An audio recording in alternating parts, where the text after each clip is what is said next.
नमस्ते। आज मैं आपको एक कहानी सुनाने जा रहा हूँ।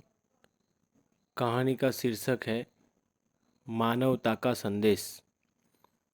यह कहानी किसी धर्म, जाति या समुदाय के विरुद्ध नहीं है। यह एक भावनात्मक और प्रतीकात्मक कथा है जो मानवता, प्रेम और आपसी सम्मान का संदेश देती है। हर धर्म, हर पंथ, हर का आदर करते हुए हम केवल यह स्मरण करना चाहते हैं कि हम सब की जड़ एक ही है, चाहे राहें अलग अलग हो। ये कहानी किसी धर्म का पक्ष नहीं लेती और न ही किसी को गलत ठहराती है। ये कहानी सिर्फ तुम्हारे भीतर की उस आवाज़ को पुकारती है जो जमाना के शोर से कहीं खो गई थी। अगर तुम सुन सको तो सुनो।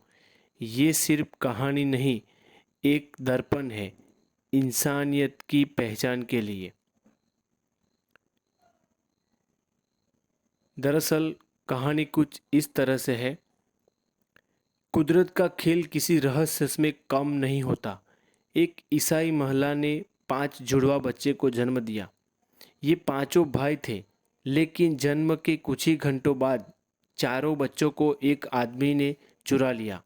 उसका इरादा उन्हें बेचने का था, लेकिन भाग्य कुछ कुछ और ही मंजूर था। वह आदमी जंगल के रास्ते से गुजर रहा था कि वहां अचानक भयानक एक्सीडेंट का वो शिकार हो गया और उसकी मृत्यु हो गई। उन 4 बच्चों में से एक बच्चे को जंगली भालू उठाकर ले गया और पुलिस को घटनास्थल से 3 नवजात शिशु मिले। उन्हें एक अनाथ आश्रम भेज दिया गया। समय बीता और उन्हें 3 अलग अलग परिवारों ने गोद लिया। एक को हिंदू परिवार ने, एक को मुस्लिम ने और एक को सिख परिवार ने गोद लिया। हर बच्चा अपने अपने धर्म, संस्कृति और परंपरा के अनुसार बड़ा हुआ, अलग अलग नामों और संस्कारों के साथ। वक्त गुजरता गया। कई सालों बाद कुदरत ने एक और लीला रची। चारों युवक अब किशोरावस्था में पहुंच चुके थे। एक यात्रा के दौरान अलग अलग रास्तों से भटककर एक ही जंगल में जा पहुंचे, जहां कोई मोबाइल सिग्नल नहीं था, कोई गांव नहीं था, बस 4 अनजाने और एक एक से दिखने वाले 4 जुड़वा युवक और एक घना जंगल था। रात थी डरावनी और ठंडी। उन्होंने आग जलाई, एक दूसरे से परिचय किया और बातों का सिलसिला शुरू हुआ। बातें धीरे धीरे गहराई पकड़ने लगी। धार्मिक चर्चा छिड़ गई। हर कोई अपने अपने धर्म को सबसे अच्छा, सबसे श्रेष्ठ साबित करने में लग गया। तर्क, उदाहरण, शास्त्र, हर किसी के पास अपने अपने सर्वोत्तम सच थे। जैसे हिंदू युवक ने कहा, हमारा धर्म सबसे प्राचीन है, जिसमें वसुधैव कुटुंबकम का संदेश है। पूरी दुनिया एक परिवार है, इससे महान विचार और कहाँ मिलेगा। तभी मुस्लिम युवक बोला, इस्लाम में हमें इंसाफ और भाईचारे की राह दिखाता है। हम नमाज से खुदा से जुड़ते हैं और हर ज़रूरतमंद की मदद करते हैं। यही असली मानवता है। तभी सिख युवक ने अपने धर्म को सर्वश्रेष्ठ साबित करने के लिए यह बताया कि सिख धर्म ने तो मानवता के लिए अपने 10वें गुरु के बेटे तक को कुर्बान कर दिया। हमारा जीवन तो सेवा, साहस और सत्य का प्रतीक है। उसी बीच ईसाई युवक ने कहा, यीशु ने तो क्रूस पर चढ़कर भी उन लोगों को माफ कर दिया जिन्होंने उन्हें यातनाएं दी। प्रेम और क्षमा का सबसे अच्छा उदाहरण कहाँ मिलेगा। चर्चा तीखी हो गई, आवाज़ें ऊंची होने लगा कि कभी बातें झगड़े में बदल जाएगी। तभी झाड़ियों के पीछे से अजीब सी हंसी गूंजने लगी। सबने चौंक कर देखा। वहाँ एक लड़का खड़ा था। बाल बिखरे हुए थे, कपड़े फटे, आंखों में चमक। कोई जंगली जानवर हो, लेकिन इंसानी चेहरा साफ दिख रहा था। वह लड़का हंसते हंसते बोला, कितना अजीब है ना। हम सब एक जैसे दिखते हैं, हमारे चेहरे मिलते हैं, हाथ पैर और सब कुछ हमारा मिल रहा है, फिर भी हम लोग अलग अलग खुद को मान बैठे हैं। कोई खुद को हिंदू, कोई मुस्लिम, कोई सिख, कोई ईसाई। हम सब एक ही माँ के कोख से जन्मे हो ऐसा लग रहा है, फिर भी हम लड़ रहे हैं अपने नामों और अपने मान्यताओं और अपने अपने संस्कारों के लिए। चारों युवक सन्न रह गए। एक ने पूछा, तुम कौन हो और ये बातें तुम्हें कैसे पता? लड़का मुस्कुराया और बोला कि मैं तो बचपन से ही जंगल में ही पड़ा वाला हूँ, लेकिन जब मैं बहुत छोटा था मुझे किसी जंगली जानवर ने पाला और मुझे बड़ा किया। और जंगल में घूमते घूमते जब मैं छोटा था तब मुझे एक पुराना बैग मिला जिसमें बहुत सारी किताबें थी। उसमें भाषा के ज्ञान की किताबें थी और हर धर्म की किताबें भी थी, और बहुत सारा ज्ञान का भंडार उस बैग में मुझे मिला। और मैं पहले भाषा का ज्ञान लिया और मैं सब पढ़ता गया। और मुझे जैसे भाषा का ज्ञान हुआ तब मैंने सब जब पुस्तकें, धर्म की पुस्तकें भी पढ़ी, तब मैं समझ गया कि ये सभी धर्म, ये सभी पुस्तकें एक ही बात की ओर इशारा कर रही है।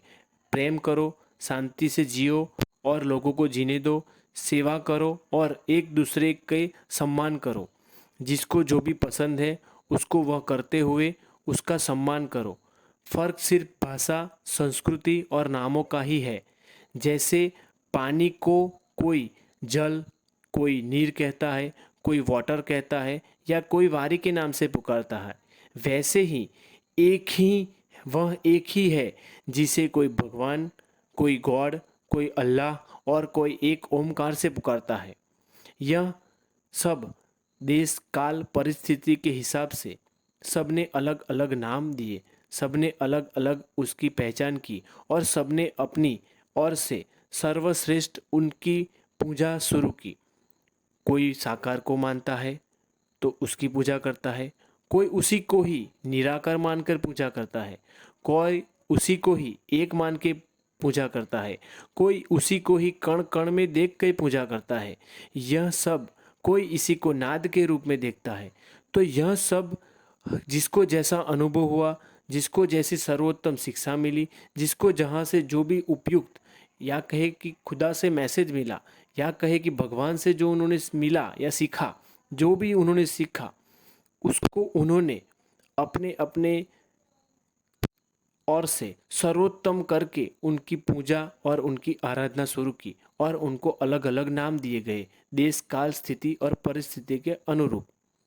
यह सब सुनकर वो चारों चौकन्ना रह गए कि ये क्या। और तभी उन्होंने अपने और सबको एक दूसरे को देखा, क्योंकि उनका तो चेहरा भी मिल रहा था। क्योंकि आपको पता ही है कि ये कहानी की शुरू में हमने सुना कि ये चार पांचों एक ही माँ के संतान थे। जो भालू उठा के ले गया था वही वो जंगल का लड़का था, और जो चारों बच्चे जिन्होंने अलग अलग लोगों ने गोद गोद लिया था, एक जो माँ के पास रहा था वो ईसाई बेटा था, और जो भी तीन अलग अलग परिवारों ने गोद लिया था, और जो पांचवा बच्चा था जिसको जंगल में जानवर जानवर ले गया था उसको जंगली जानवरों ने पाला। तो इस तरह से ये पांचों ही एक ही माँ के संतान थे, लेकिन उनको अलग अलग धर्म की शिक्षा मिली, उनको अलग अलग परिवारों में उनको पाला पोसा बड़ा किया, तो उन्होंने उसको ही सर्वोत्तम माना। तो क्या ऐसा ही कुछ नहीं हुआ होगा?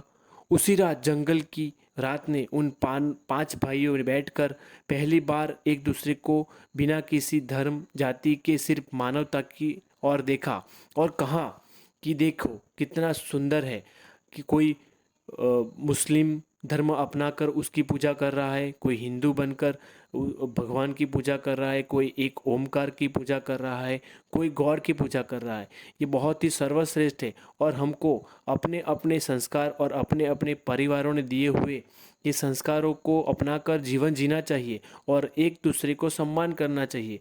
ना किसी को नीचा दिखाना चाहिए और ना किसी को ऊंचा मानना चाहिए।